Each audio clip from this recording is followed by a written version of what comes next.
Vous avez très bien fait. Croyez-moi, aujourd'hui, c'est une bonne journée pour vous. Ce sont des décisions qui coûtent, je le sais. Mais nous, intellectuels, enfin, je dis nous parce que je vous considère comme tel, nous nous devons de rester lucides jusqu'au bout. Mais il y a déjà trop de choses superflues dans le monde. C'est pas la peine d'ajouter le désordre au désordre. Et au fond, perdre de l'argent, ça fait partie du métier de producteur. Toutes mes félicitations, il n'y avait rien d'autre à faire.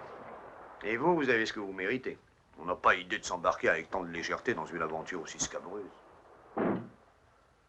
Non, croyez-moi, n'ayez ni nostalgie ni remords. Détruire vaut mieux que créer si ce que l'on crée est inutile.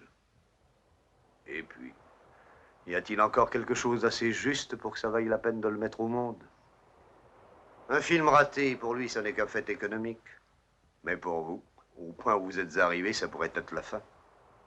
Mieux vaut tout détruire et faire répandre le sel, comme le faisaient les anciens pour purifier les champs de bataille.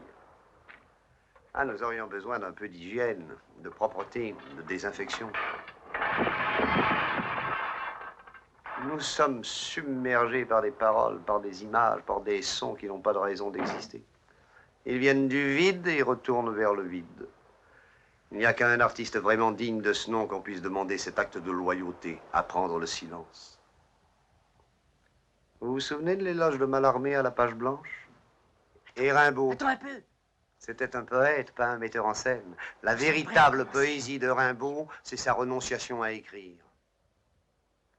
Toutes mes félicitations. Si on ne peut pas avoir tout, la vraie perfection est le néant. Pardonnez-moi cette abondance de citations, mais nous autres critiques faisons ce que nous pouvons.